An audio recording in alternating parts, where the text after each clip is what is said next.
مباہلہ موجود ہے اور جب تک آیت تطہیر موجود ہے.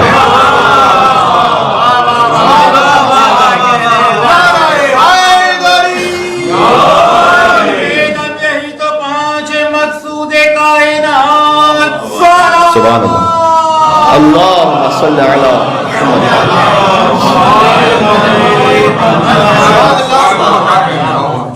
چادر میں بھی 5 تھے, مباہلہ میں بھی 5 تھے. البتہ یہ ضرور ہے کہ آیت تطہیر کے مصادیق کے بارے میں بعض مسلمانوں نے اس کو بڑھانے کی کوشش کی. کہا چادر میں تو 5 تھے, لیکن جو آیت ہے انما یرید اللہ لیذھب عنکم الرجس اہل البیت ویطہرکم تطہیرا, اللہم صل علی محمد وعلی محمد, وہ ازواج سے بھی متعلق ہے. مجھے اس پہ بھی بات نہیں کرنی, اگرچہ کہ مناسبت ہے, اس لیے کہ آیت نازل ہوئی جب مباہلہ کی, اور 24 ذی الحجۃ الحرام نبی مکرم نے ارادہ فرمایا تھا کہ وہ مباہلہ پہ تشریف لے جائیں گے نجران کی عیسائیوں کے ساتھ مباہلہ کرنے کے لیے. تو صبح ہی کو پیغمبر نے اپنے علاوہ پنجتن میں جو 4 اور ہستیاں ہیں انہیں چادر میں جمع کیا, اور 24 ذی الحج ہی کو آیت تطہیر نازل ہوئی ہے. صبح کو آیت تطہیر کا نزول 9 ہجری 24 ذی الحج. پیغمبر مباہلہ کے لیے تشریف لے گئے, مباہلہ کی فتح سے واپس پلٹے اور علی مرتضیٰ مسجد میں تشریف لے گئے. ابھی حالت نماز میں رکوع کے عالم میں تھے کہ ایک فقیر آ گیا. ایک فقیر آ گیا کچھ مانگنے کے لیے, جس کے سبب ملی تھی سلیمان کو سلطنت, انگشتری علی نے وہ دے دی زکات میں.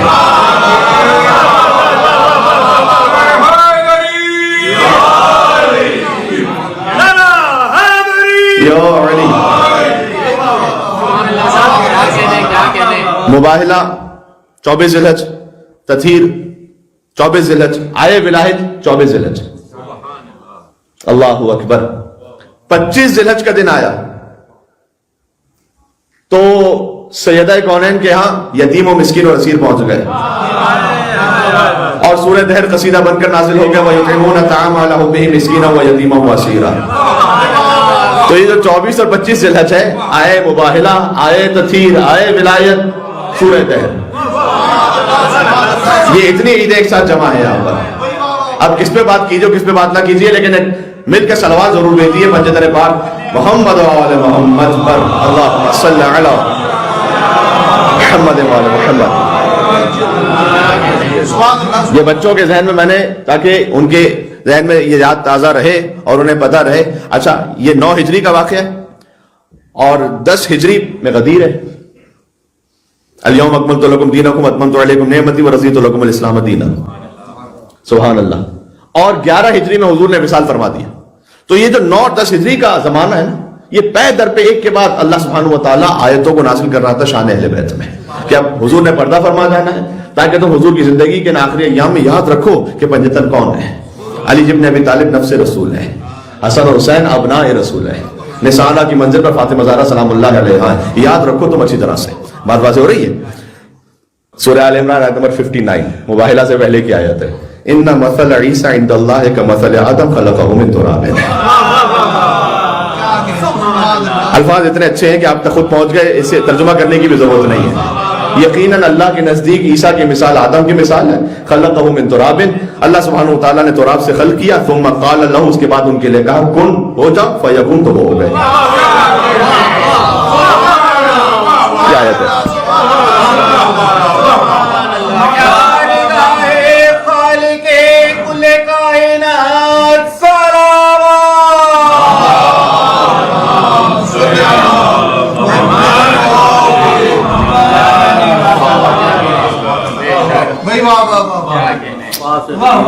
کیا کہنے. ہاں ہاں, فا سے قدیر یاد آ گئی, کن فیکون سے. جو کن اور یکون کی فا ہے وہ محمد اور علی کے درمیان فا ہے. من کن تو مولا فہذا علی مولا, تو قدیر سے جڑ بھی گیا ہمارا جشن. یہ تو اللہ کے نزدیک عیسیٰ علیہ السلام کی مثال آدم علیہ السلام کی, یعنی حضور ان نجران کی عیسائیوں سے اللہ کے حکم سے کہنا چاہتے ہیں کہ اگر تم یہ کہتے ہو کہ عیسیٰ بغیر باپ کے ہیں, لہذا وہ عیسیٰ فرزند ہیں اللہ کے, نعوذ باللہ من ذالک, تو آدم تو بغیر باپ کے بھی ہے, بغیر ماں کے بھی. تو آدم تو زیادہ سزاوار ہے اس بات کے کہ وہ اللہ کے فرزند ہو. تو اب عیسیٰ کو کیوں خالی کہتے ہو, اللہ کا بیٹا آدم کو بھی کہو گے. جی ابھی اتنی اسٹرانگ بات ہے نا, اس کا کوئی ڈینائی نہیں کر سکتا اس کو. اس لیے کہ خود کرسچینٹی میں آدم اور حوا وہ بغیر ماں باپ ہی تو پیدا ہوئے. ایڈم اینڈ ایو تو وہ بھی قبول کرتے ہیں نا. کیا بات ہے. اگلی آیت الحق من ربک کا دیکھو, جب رب کی جانب سے حق آ جائے فلا تکن من الممترین, اب شک کرنے والوں میں سے نہ ہونا. اچھا, وہ یہ کہتے ہوئے اٹھنے لگے, یہ سب 24 ذی الحجہ سے پہلے ہو رہا ہے. 24 ذی الحجہ کو تو مباہلہ ہوا ہے, ابھی تو گفتگو ہو رہی ہے. انہوں نے کہا کہ یوسف علیہ السلام کے بارے میں جو آپ نے کہا وہ ہمیں قبول ہے, ان کے باپ یعقوب ہیں, موسیٰ کے باپ عمران ہیں, آپ کے باپ عبداللہ ہیں, اور یہ جو عیسیٰ کے بارے میں آپ نے کہا ہے اس پر ہم غور کریں گے, ہماری بات سمجھ میں نہیں آ رہی, جبکہ سمجھ چکے تھے, حق آ چکا ہے, تو ہمارے لیے کلیئرٹی نہیں ہے ابھی. ہو جائے کبھی انسان لج بازی پہ آ جاتا ہے تو کوئی نہ کوئی بہانہ ایکسکیوز ڈھونڈ ہی لیتا ہے. تو اب وہ یہ کہہ کر اٹھنے لگے, اور بعض علماء نے یہاں پر یوں بھی تعبیر کی ہے کہ اب ان کا ارادہ یہ تھا کہ بس اب ہماری گفتگو ہوئی, اب ہم واپس جا رہے ہیں نجران, اور وہاں جا کر اپنی قوم کو یہ بتلا دیں گے کہ ہم تو کنونس نہیں ہو پائے ان کی نبوت سے, ہم نے گفتگو کی لیکن وہ اپنا دین ثابت نہیں کر سکے, اپنی نبوت ثابت نہیں کر سکے. تو اب یہ گمراہی پھیلے گی نا آگے تک. تو اس زمانے میں لائیو ٹیلی کاسٹ تو ہو نہیں رہا نا ان کا مناظرہ حضور سے, جو یہ بتائیں گے تو ان کی قوم وہی سمجھے گی. تو اب جب یہ اٹھنے لگے تو قرآن کی اگلی آیت نے روک لیا اور ان کے پیروں میں زنجیر باندھ دی کہ فمن حاجک فیہ من بعد ما جاءک من العلم, علم آ جانے کے بعد بھی کوئی کٹ حجتی کرنے لگے, فقل, تو اے رسول آپ کہہ دیجئے تعالو, بلا لاؤ, ندعو ابناءنا و ابناءکم, یہ ہے مباہلہ. یا علی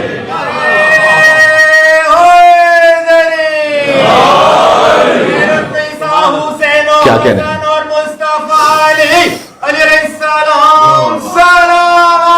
اللہم صلی علی محمد.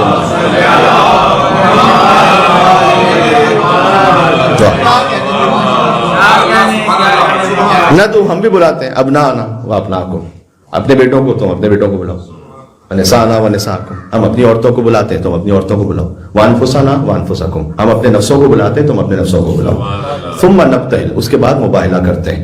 پورے قرآن میں مباہلہ کا لفظ اسی ایک آیت میں ہے بس. پورے قرآن میں کوثر کا لفظ فقط وَإِنَّا أَعْطَيْنَاكَ الْكَوْثَرَ میں, اور کہیں نہیں ہے. اہل بیت فقط منفرد نہیں ہے, ان کی شان میں جو آیتیں اترتی ہیں وہ بھی منفرد ہے. تو ہے ہی نہیں لفظ قرآن میں پورا, کوثر کا لفظ پورے قرآن میں ہے ہی نہیں. پھر مباہلہ کی تعبیر پورے قرآن میں نہیں ہے. ثم نبتہل, ہم مباہلہ کرتے ہیں. فنجعل لعنت اللہ علی الکاذبین, کاش اس لفظ کو میں آپ تک پہنچا سکوں. فنجعل لعنت اللہ علی الکاذبین, کہ ہم یہاں پر یہ نہیں ہے فلعنت اللہ علی الکاذبین, ہم جمع ہوں گے اور جھوٹوں پر اللہ کی لعنت ہو. فنجعل, ہم وجود میں لے کر آئیں گے. فنجعل, یہ ولایت تکوینی کی طرف اشارہ ہے.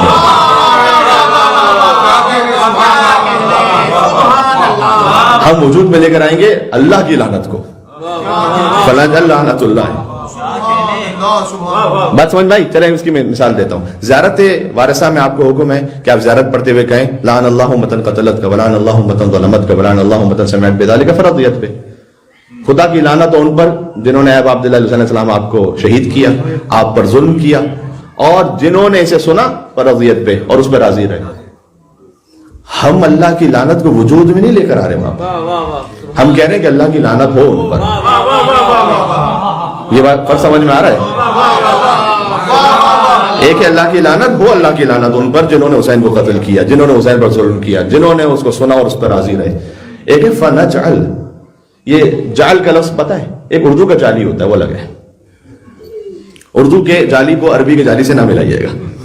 جو غدیر کا جشن یاد ہے, نقلی نے دیکھا اصلی خلیفہ غدیر میں. ایک ہے جعلی, وہ اردو والا جعلی. ایک ہے عربی زبان کا جعل, یہ وہ لفظ ہے جو اللہ اپنے لیے استعمال کرتا ہے. انی جاعل فی الارض خلیفہ, میں زمین میں خلیفہ بنا رہا ہوں. بنانا, وجود میں لے کر آنا. انی جاعلک للناس اماما, میں نے بنایا ہے اے ابراہیم آپ کو انسانوں کا امام. جو شے وجود پہ نہیں ہوتی نا, اس کی ایگزسٹنس کے لیے جعل کا لفظ یوز ہوتا ہے. فنجعل, تو ہم وجود میں لے کر آئیں گے اللہ کی لعنت کو چولہوں پر. اپنی لعنت نہیں بھیجیں گے, اللہ کی لعنت کو وجود میں لے کر آئیں.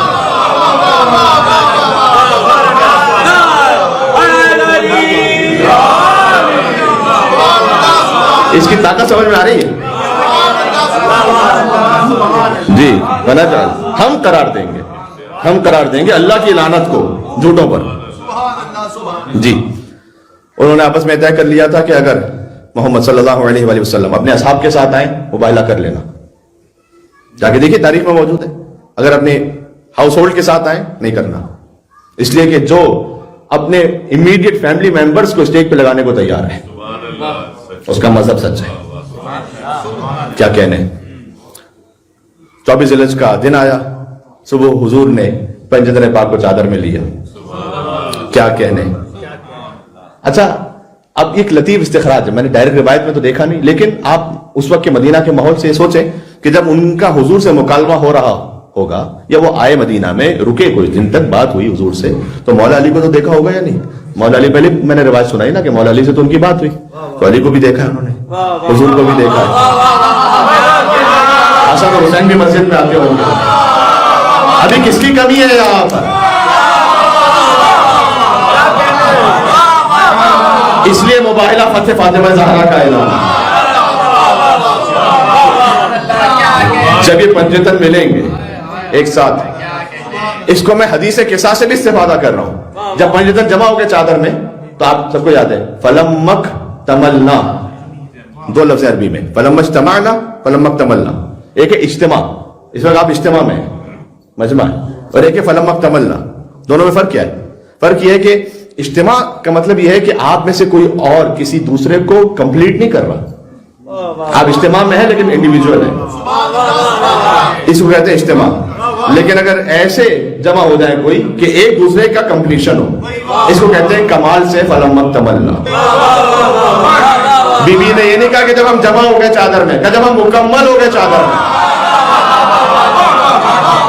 یہ لفظ پہ غور کریں, فلمک تملنا, جب ہم مکمل ہو گئے. کیا کہہ رہے ہیں, بات ختم ہو گئی. اللہم صلی علی محمد وعلی محمد.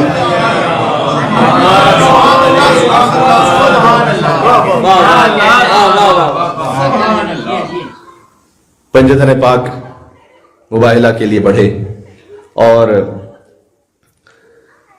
سیدہ کونین سلام اللہ علیہا رسالت اور ولایت کے حجاب میں ہیں. آپ جانتے ہیں بی بی تشریف تو لائی ہیں لیکن اس کامل ترین حجاب کے ساتھ. بعض مرتبہ, خیر جو بھی عزادار اس کی نیت پہ تو نہیں شک کیا جا سکتا, مولا اس کی نیت کو جاننے والے, بہرحال لیکن مستورات آ جاتی ہیں, مجلس میں ہو, جلوس میں ہو, تو آپ اگر ذرا سا ریکویسٹ کر لیجئے کہ اپنا حجاب ٹھیک کر لیں, تو انہیں شاید یہ برا محسوس ہوتا ہے. مجلس امام حسین علیہ السلام نے ان کو آنے سے روک دیا. مجلس امام حسین السلام کی کیا بات ہے, یہاں مباہلہ ہو رہا ہے اور سیدہ کونین ایسے حصار میں ہے. کیا کہنے, بات واضح ہے کہ آپ کسی بھی اہم ترین اسلامی کام سے بھی باہر تشریف لائے ہیں یا تشریف لائی ہیں, اس کا مطلب یہ نہیں ہے کہ آپ کا حجاب ساکت ہو گیا یا آپ کے لیے ریلیکس, ساکت نہیں ہو تو ریلیکس ہو گیا کہ بھائی جیسا بھی کرتے جائیے تو ٹھیک ہے. نہ اس پہ آپ کو پابندی زیادہ کرنی. بات واضح. تو اس لیے بھی کہہ رہا ہوں کہ ایام اعزاز سے قریب ہوتے چلے جا رہے ہیں, تو تھوڑی تھوڑی سی باتیں وہ ذہن نشین ہو جائیں. جو اہم باتیں, نجران کے عیسائیوں کے پادریوں نے یہ کہا کہ ہم ان چہروں کو دیکھ رہے ہیں کہ اگر یہ دعا کریں گے تو پہاڑ اپنے مقام کو چھوڑ دے گا. خبردار ان سے مباہلہ نہ کرنا, ورنہ قیامت تک کے لیے نسل عیسائیت ختم ہو جائے گی. نہیں کرنا. جزیہ دینے پر آمادہ ہوئے, بات واقعہ آپ جانتے ہیں. کیا کہنا پنجتن پاک علیہم السلام کا. مباہلہ اسی لیے میں کہہ رہا ہوں کہ قرآنی عید ہے مباہلہ, اس کا ذکر قرآن میں, اور یہ وہ عید ہے کہ جس پہ کوئی اختلاف نہیں ہے کہ پنجتن کے علاوہ کوئی اور تھا یا نہیں تھا. اردو کے ایک لفظ سے استفادہ کرتے ہوئے کہہ رہا ہوں, پنجتن کے علاوہ نہ کوئی چھٹا تھا نہ کوئی چھٹا ہوا تھا.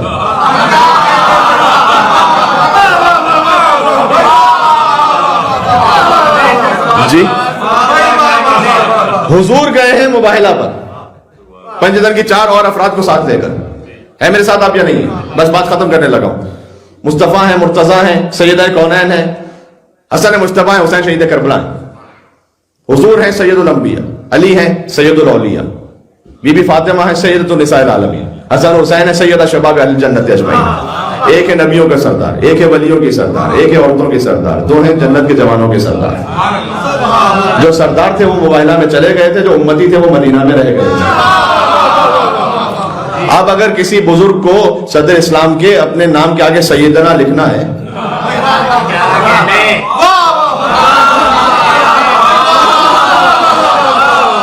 تو سیدنا تو وہی لکھ سکتا ہے کہ جو مباہلہ میں موجود تھا. کیا کہنے, اب اس میں اتنی اس میں گہرائیاں اور لطافتیں آیت میں, یعنی یہ کہ پلورل کا صیغہ ہے.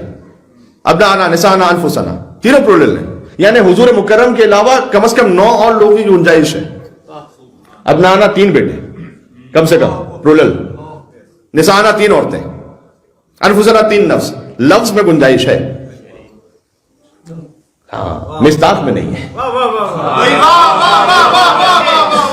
لفظ میں گنجائش ہے جی. اگر سنگولر لفظ ہوتا نا یا تسنیہ کا لفظ ہوتا اپنا آنا کے بجائے 2 بیٹوں کا لفظ ہوتا, تو پھر اگر حسن حسین کو لے کے جاتے تو بہت آسان تک ہے نا کہ بھئی جب حکم ہی 2 کا تھا تو 2 کو لے کر گئے, زیادہ کا حکم ہوتا تو لے جاتے. نہیں, جس میں پوٹینشل ہے آ جائے وہ نفس رسول بن کر, ہاں آ جائے وہ. سبحان اللہ. اسی خاطر ہے کہ آئے تطہیر میں بھی آئے مباہلہ میں بھی اس وقت شان نزول میں پنجتن ہے, اور اس کی حقیقت میں 14 معصوم ہے. اس کی حقیقت میں 14 معصوم ہے یا نہیں ہے؟ کیا کہنے.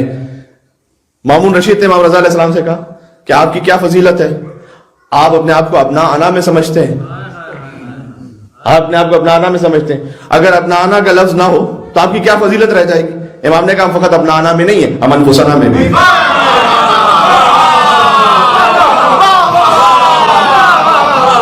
کیا کہنے, ہم انفسنا میں بھی.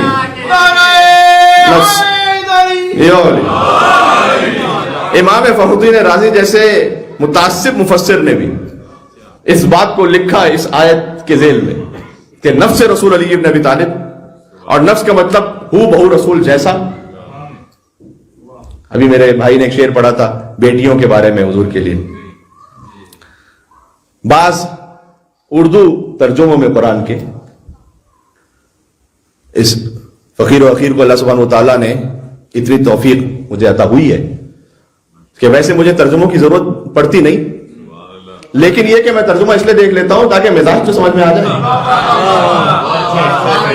تو وہاں کچھ ترجموں میں لکھا ہوا ہے کہ تم اپنے بیٹوں کو اپنے بیٹوں کو لاتے ہیں, اپنی عورتوں کو اپنی عورتوں کو, انفسنا و انفسکم. یہاں پر اب چونکہ نفس کا اگر حقیقی ترجمہ مان لیں گے تو یہاں تو نفس کے لفظ سے علی ابن ابی طالب کی فضیلت 1,24,000 انبیاء پہ ثابت ہو جاتی ہے. جو کچھ رسول کو حاصل ہے وہ نفس رسول, نفس یعنی رسول جیسا. تو انہوں نے ترجمہ یہ لکھا ہے کہ داماد, نفس کا مطلب ہے داماد.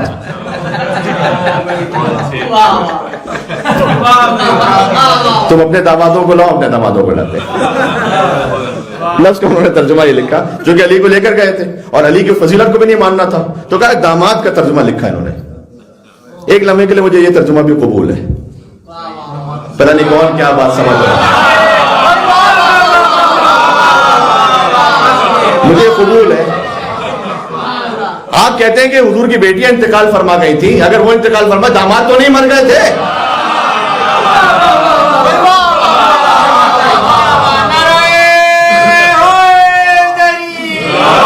اگر ہے صاحب خلد بری تو لے آؤ, فراز عرش ہے ان کی زمین تو لے آؤ, نبی کی بیٹیاں اگر 4 ہیں تو بسم اللہ, میں مباہلہ میں قصہ میں کہیں تو لے آؤ. جی یہ بات پہنچ گئی. میں نے کہا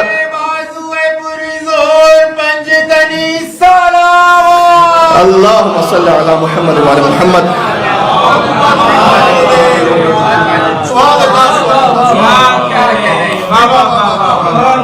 جی امام فخر الدین رازی جیسے متعصب مفسر نے اس بات کو لکھا ہے کہ نفس سے مراد وہ کہ جو, یعنی ان کا مفہوم یہی ہے کہ جو بالکل رسول جیسا ہو, اگر میں اس لفظ کو استعمال کر سکوں.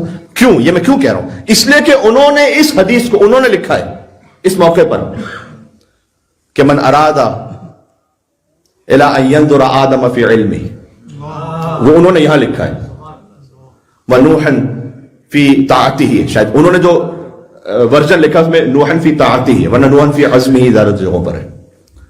وابراہیم فی خلتہ وعیسیٰ فی زہدہ فلینظر الی علی رضی اللہ تعالیٰ عنہ، یہ لکھا ہے جی.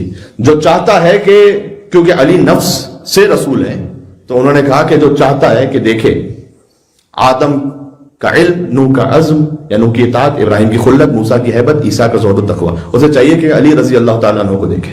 یہ حضور نے فرمایا، اس لیے کہ علی نفس رسول ہیں یعنی رسول جیسے ہیں. یہ یہاں انہوں نے لکھا ہے.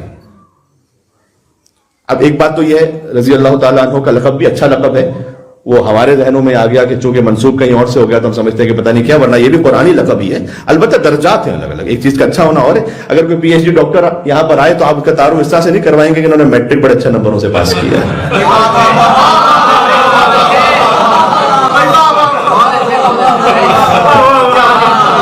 جی آپ کہیں گے کہ یہ پی ایچ ڈی ڈاکٹر ہے. تو جو رضی اللہ تعالی عنہ کے مقام پر ہیں وہ بھی اپنے مقام پر اچھے ہیں. ہم تو نفس رسول کی بات کر رہے ہیں. آپ نے جب خود حدیث لکھی کہ جو آدم کو دیکھنا چاہے، نوح کو، ابراہیم کو، موسیٰ کو اور عیسیٰ کو، تو کیا کہتے ہو؟ نوح رضی اللہ تعالیٰ عنہ، ابراہیم رضی اللہ تعالیٰ عنہ، موسیٰ اور عیسیٰ رضی اللہ تعالیٰ عنہ. یہ تو نہیں کہتے نا. یعنی جو الگ الگ نبی ہیں انہیں تو علیہ السلام کہو، جہاں سارے انبیاء کی شباہتیں ایک ساتھ آ جائیں. کیا کہے بات ہے، بات ہو گئی.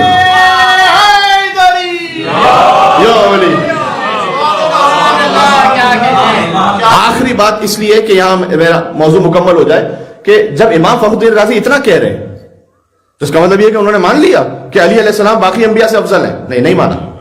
یہ سب کچھ لکھنے کے بعد آخر میں لکھا کہ علی ہو جاتے نفس رسول کی بنا پر تمام انبیاء سے افضل سوائے ختمی مرتبت کے، لیکن یہ خلاف اجماع امت ہے. یہ لفظ ان کا، یہ خلاف اجماع ہے کہ کوئی غیر نبی کسی نبی سے افضل ہو. میرا ایک سوال ہے کہ قرآن کی آیت کے مقابلے میں آپ کی اجماع کی اوقات کیا ہے؟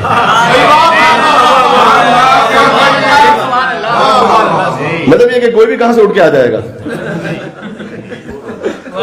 آپ آیت بھی لکھ رہے ہیں، حدیث بھی خود ہی لکھ رہے ہیں کہ ایک ہی علی میں آدم اور نوح اور ابراہیم اور موسیٰ اور عیسیٰ کی ساری صفات جمع ہو گئی. پھر کہہ رہے ہیں کہ خلاف اجماع ہے لہذا ہم علی کو انبیاء سے افضل نہیں مانیں گے، چونکہ غیر نبی نبی سے افضل نہیں ہو سکتا. یہ اجماع کی حقیقت تو سمجھ میں آ گئی نا. وہ اجتہاد جو نص کے مقابلے میں اسے دیوار پہ دے مارو.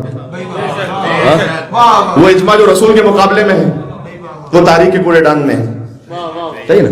تو اس پہ تو مجھے بات، اگر میں آپ کے اس اجماع کو کتاب البخاری سے غلط ثابت کر دوں تو بھائی، اگر میں آپ کا اجماع ہے اور حدیث پیش کروں کتاب الکافی سے تو آپ قبول نہیں کریں گے. آپ کہیں گے ہمارا اجماع ہے کتاب الکافی میں حدیث ہوتی رہے. اگر میں حدیث پیش کروں بحار الانوار سے آپ قبول نہیں کریں گے. لیکن اگر میں کتاب البخاری سے حدیث پیش کر دوں کہ جو اس اجماع کے سری خلاف ہے، حدیث کچھ اور کہہ رہی ہے، آپ کا اجماع کچھ اور کہہ رہا ہے. آپ کہہ رہے ہیں کہ کوئی غیر نبی نبی سے افضل نہیں ہو سکتا. کہ آپ نے اکثر سنا ہے کہ اجماع امت ہے، میڈیا پہ بھی یہی تو کہا جاتا ہے، اجماع امت ہے کہ جو نبی نہ ہو وہ افضل نہیں ہوگا اس سے جو نبی ہے. علی تو نبی نہیں تھے، بالکل نہیں تھے. ذرا جا کے دیکھیے گا کتاب البخاری میں. اس وقت جو میرے ذہن میں عدد ہے وہ حدیث نمبر 3193 ہے، جس میں حضور نے فرمایا کہ کیف انتم اذ نزل ابن مریم فیکم و امامکم منکم. تمہاری اس وقت کیا کیفیت ہوگی کہ جب فرزند مریم نازل ہوں گے، و امامکم منکم، امام تم میں سے ہوں گے. اس حدیث میں نام نہیں ہے یہاں پر. شارحین بخاری نے نام بھی لکھا ہے، حضور نے بھی نام لیا تھا، لیکن یہاں نام نہیں لکھا ہے انہوں نے. تو میں تو کہتا ہوں وہ کوئی بھی ہے لیکن وہ نبی نہیں ہے،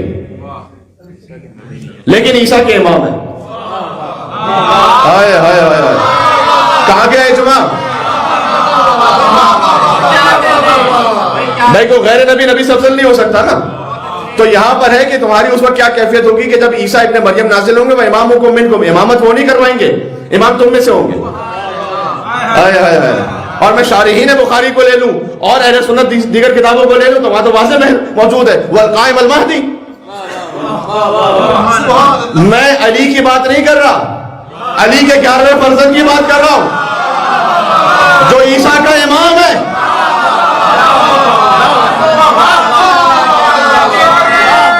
علی کی بات نہیں ہے یار. جی سبحان اللہ, کیا کہہ رہے ہیں؟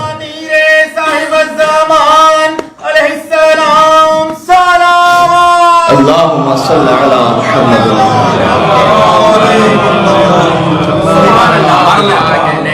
مباحلہ میں مولا علی کی فضیلت اتنی اسٹیبلش ہے کہ صحیح مسلم میں فضائل و باب علی ابن ابی طالب میں جا کے دیکھیے گا.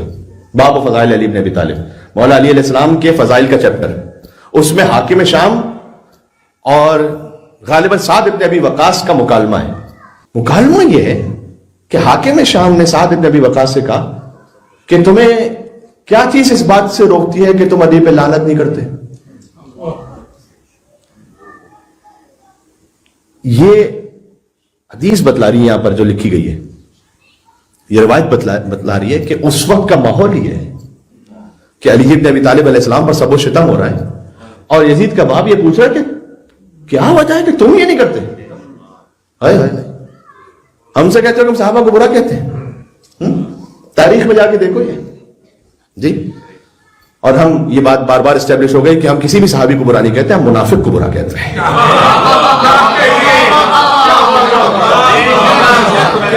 ہم منافق کو برا کہتے ہیں. میں کہتا ہوں کہ عالم اسلام کو یہ جو صحابیت کی ڈیفینیشن ہے نا, یہ بھی متعدد ہے, کسی ایک ڈیفینیشن پہ کوئی اتفاق نہیں ہے. صحابیت کی ڈیفینیشن رسول اللہ حدیث میں نہیں بول کے گئے تھے. صحابیت کی ڈیفینیشن میں کم از کم اتنا تو خیال کرو, اور یہ میری آف دا ریکارڈ گفتگو بھی ہوئی ہے کچھ اہل سنت علماء کے ساتھ اور انہوں نے اس بات کو قبول کیا. میں نے کہا اس بات کو کم از کم آپ اتنا تو صحابیت کے ڈیفینیشن میں شامل کیجئے کہ جب انہوں نے خود حاکم شام کے لیے کہا کہ جناب ٹھیک ہے وہ مولا علی کے مقابل پر آئے تو مولا علی کے مقابل پر جو آئے تھے تو علی حق پر تھے, لیکن چونکہ وہ صحابی رسول ہیں لہٰذا ہم کچھ بھی نہیں کہیں گے ان کے لیے, ہم خاموش رہیں گے. تو میں نے کہا صحابی رسول, اور اس کے بعد انہوں نے ایک حد تک تھوڑا سا مجھ پہ طنز کرنا چاہا کہ آپ کا مسئلہ یہ نا کہ آپ وہ صحابیوں کا احترام نہیں رکھتے. ہمارا معاملہ یہ کہ جو صحابی رسول ہے ہم اس پہ اپنی زبان چپ کر لیتے ہیں. تو ہم نے ان سے عرض کیا کہ جناب صحابیت کا تو ہم بھی احترام کرتے ہیں, اس عہدے کا ہم بھی احترام کرتے ہیں صحابیت کا, لیکن صحابی کی ڈیفینیشن کیا ہے وہ ذرا مجھ سے پوچھ لیں.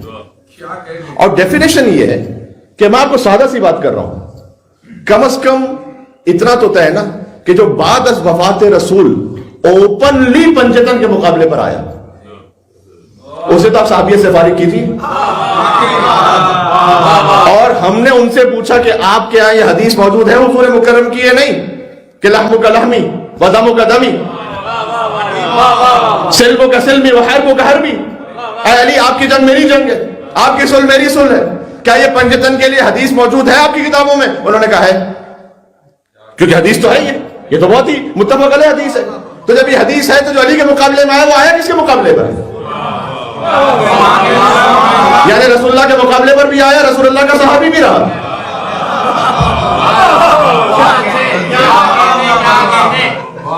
یقین فرمائیے گا, ممبر پہ گفتگو کر رہا ہوں, یہ ان کا جملہ تھا. کہا یہ جو آپ نے بات کی نا, چونکہ آپ کے ہاں منطق اور فلسفہ بڑا اسٹرانگ ہے نا,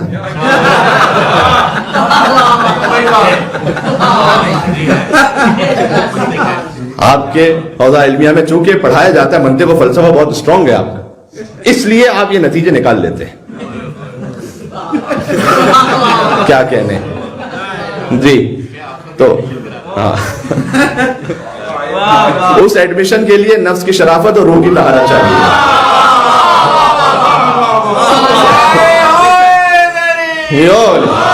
سادہ سی بات ہے میرے بھائی. تو جو پنجتن کے مقابلے میں یہ بھی ان سے گزارش کی کہ کچھ ایسے معاملات ہیں کہ جہاں پر ایک اختلافی کیفیت ہے تو چلے ٹھیک ہے, ان کے ہم صحابیت کے سٹیٹس پہ بھی بات نہیں کرتے, لیکن جو اوپنلی آ جائے پنجتن کے مقابلے میں کم از کم اسے تو فارغ کی تھی. یعنی اس کا مطلب ہے کہ وہ حدیث کے مطابق رسول اللہ سے لڑنے بھی آئے اور رسول اللہ کے صحابی بھی رہے. اب اس معاملے کو حل کر لیجیے آپ. بات واضح. ساری گفتگو اس اعتبار سے ہوئی کہ علی کے جو 11ویں فرزند ہیں وہ عیسیٰ علیہ السلام کے امام ہیں، تو علی کو ہم صحابیوں کی طرح ٹریٹ نہ کیجیے. بات واضح ہے، علی نفس رسول ہے. امام شافعی کا بھی مکالمہ موجود ہے کہ جب ان کے بیٹے نے کہا تھا کہ اصحاب کی فہرست بتلائیے، تو انہوں نے صحابیوں کے نام لینا شروع کیا اور علی کا جب نام نہیں لیا تو انہوں نے کہا کہ علی کا نام کیوں نہیں لیتے آپ اس فہرست میں؟ تو کہا بیٹا آپ نے صحابی رسول کے بارے میں پوچھا تھا، نفس رسول کے بارے میں نہیں پوچھا تھا. اور میں عرض کرنا چاہ رہا ہوں اس مکالمے کو میں پڑھ رہا تھا کہ حاکم شام نے سعد بن ابی وقاص سے کہا کہ کیا وجہ ہے کہ تم علی پہ لعنت نہیں کرتے؟ نعوذ باللہ من ذلک. اس وقت سعد بن صحیح مسلم کی روایت نے یہ کہا کہ میں اس پر کیسے لعنت کروں، یہ جملہ مجھے کہنا عجیب لگ رہا ہے، اور میں اس پر کیسے سب و شتم کروں کہ جس کے لیے اللہ نے قرآن میں نفس رسول کا لفظ استعمال کیا. سعد بن ابی وقاص نے اس آیت کو وہاں کوٹ کیا تھا جس سے اللہ نے رسول کا نفس کہا ہے قرآن میں کیسے سب و شتم کروں؟ یعنی یہ اتنا اسٹیبلش فیکٹ ہے. بات واضح ہو رہی ہے. آئے مباہلہ پر آپ کے پورے دین کی بنیاد کھڑی ہو سکتی ہے، کیونکہ یہ انڈسپیوٹڈ وہ آیت ہے کہ جس کی کوئی تفسیر نہیں، اور ایونٹ ہے کہ جو ہوا اور اس میں کون سے لوگ تھے ان کے بارے میں بھی اختلاف نہیں طے. بات واضح. تو پہلے نفس سمجھایا، 9 ہجری میں نفس سمجھ لو کہ علی نفس رسول ہے، اور 10 ہجری میں غدیر میں سمجھایا کہ جس کا میں مولا ہوں اس کا علی ہے. یہ سمجھ لو. نجران کے عیسائیوں نے تو فنج لعنت اللہ علی الکاذبین، جھوٹوں پر اللہ کی لعنت ہو. نجران نے تو مباہلہ کیا نہیں، لعنت اپنے مقام پر اسٹینڈ کرتی ہے. اب جو پنجتن کو کبھی ان کی گواہی جھٹلانے کی کوشش کرے،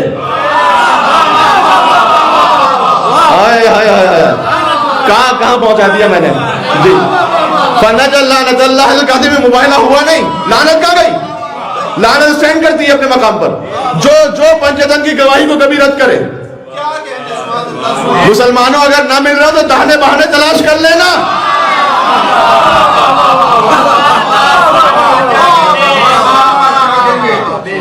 بات ختم ہو گئی. افسوس بے شمار سخن ہائے گفتنی، خوف فساد خلق سے ناگفتہ رہ گئے. تو جتنی بات ہو گئی تو وہ کافی ہے. اب گفتگو تو یہاں سے بہت ہے. وہ ایک اور شاعر نے بھی کہا نا، مختے میں چکی ہے سخن گسترانہ بات. اب مختے ہی میں جب ایسی بات آ جائے کہ جس سے سخن اور پھیلتا چلا جائے تو کیا کرے انسان. لیکن یہ کہ بات کو میں یہاں مکمل کر رہا ہوں، اور یہ ایام عزا سے پہلے ہماری آخری خدمت ہے آپ کی خدمت میں. انشاءاللہ اللہ سبحانہ وتعالیٰ نے توفیق دی، صحت دی، حیات دی، آپ کی خدمت میں پھر حاضر ہوں گے انشاءاللہ. اور ایام عزا اب آ رہے ہیں. ہر چیز کے لیے کوئی نہ کوئی اس کی حد ہے، ہاں، سوائے غم امام حسین علیہ السلام. یہ احادیث کی روشنی میں آیت اللہ وحید خراسانی کا جملہ ہے. صحیح ہے. ہر چیز کے لیے کوئی نہ کوئی ایک حد ہے. اس حد سے جب بڑھ جائے تو پھر وہ زیادتی ہے، وہ اسراف ہے، وہ غلط ہے، سوائے حق ابا عبداللہ حسین علیہ السلام. اس میں صرف ایک باؤنڈری ہے کہ کوئی واجب چھوٹنے نہ پائے، کوئی حرام ہونے نہ پائے. غم میں آپ کو یہ اجازت نہیں کیا واجب ہی چھوڑ دیں گے. غم میں آپ کو یہ اجازت نہیں ہے کہ آپ حرام کرتے ہوئے باہر نکل آئیں گے. بات واضح ہو رہی ہے. اس کے علاوہ جتنا غم منا لو حق کے حسین کے مقابلے میں کم ہے. سپرفلوٹی نہیں ہے یہاں پر، یعنی یہ نہیں کہ پر ہو گیا ختم، ایسا نہیں ہے. تو اس لیے جس حد تک ہو سکے اپنے بچوں کو لے جائیے مجالس امام حسین السلام میں شرکت فرمائیے گا. اور جہاں تک آپ کی توان ہے یوٹیوب پہ مجلس سن لینا، ثواب تو اس میں بھی ہے، مولا کا ذکر ہی ہو رہا ہے، لیکن فرش ادا پہ جا کے بیٹھنا، اس کی جو تہذیب ہے، اس کے جو آداب ہے، بچوں کو ساتھ لے کر جانا.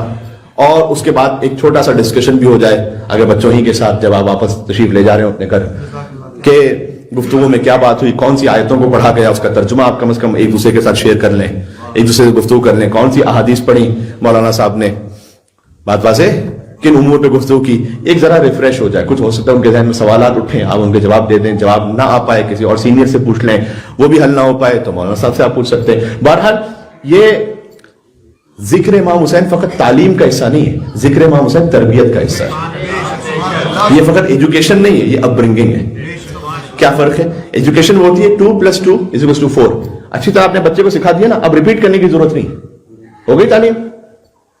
تربیت میں ایک دفعہ کہنا کافی نہیں، 2 دفعہ 3 دفعہ بار بار کہتے رہیے، اور اتنا اسے کہیے اور اتنا اسے اس ماحول میں لے آئیے کہ اس کے وجود کا حصہ بن جائے. یہ ہے تربیت. مجلس امام حسین فقط تعلیم نہیں، مجلس امام حسین صاحب تربیت بھی ہے. اس جملے کا مطلب کیا ہوا؟ ہو سکتا ہے کہ آپ کبھی کسی مجلس میں تشریف لے جا رہے ہیں جہاں آپ کے لیے ہسٹوریکلی جو انفارمیشن ہے، ہسٹری کی انفارمیشن ہے، کوئی اور آیات کے بارے میں، احادیث کے بارے میں آپ کو نئی انفارمیشن نہ مل پائے، یہ پاسبلٹی ہوتی ہے. تو اس کا مطلب یہ نہیں ہے کہ ہم کہیں گے وہاں مجلس میں جانا نہیں ہے ہمیں، اس لیے کہ آپ فقط وہاں تعلیم کے لیے نہیں جا رہے، آپ وہاں تربیت کے لیے بھی جا رہے ہیں. یہ خود غم امام حسین علیہ السلام میں آنسو بہانا فرش ادا پر، یہ خود ہی تربیت ہے، ایک کلینزنگ ہے ہارٹ کی، یقین فرمائیے گا. اور جب انسان جسے غم حسین دیتے ہیں اسے پھر غم روزگار نہیں دیتے.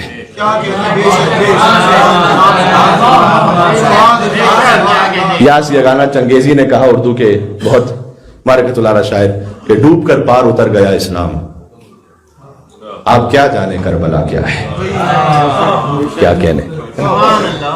تو اس اعتبار سے انشاءاللہ اللہ تعالی ہم سب کو توفیق عطا فرمائے کہ ہم غم امام حسین میں دام درہم قدم سخنے اپنا حصہ شامل کر سکیں. بسم اللہ الرحمن الرحیم. یا ابا عبداللہ یا حسین ابن علی ایھا الشہید یا ابن رسول اللہ یا حجت اللہ علی خلقہ یا سیدنا و مولانا انا توجہنا واستشفعنا وتوسلنا بک الی اللہ وقدمناک بین یدی حاجاتنا. وہاں تک جو ہو گیا مل کے کہیں گے یا وزیر عند اللہ اشفع لنا، اور مل کے کہیں گے یا وزیر عند اللہ اشفع لنا عند اللہ. میں ہوں مظہر حسین، آپ کا اپنا ریئل اسٹیٹ بروکر. کیا گھر کی تلاش ہے رہنے یا انویسٹمنٹ کے لیے اور مارگیج نہ ملنے کا خدشہ ہے؟ پریشان مت ہو. ٹاک ٹو مظہر حسین، آپ کا اپنا ریئل اسٹیٹ ایجنٹ. ہم پہلے مارگیج اپروو کریں گے، then we will buy your property. Hi, I'm Mazhar Hussain. I have over 20 years experience in real estate. Once you deal with me, I will be your lifetime realtor. انتظار مت کیجیے اور ابھی کال کیجیے. مظہر حسین 416-882-7575.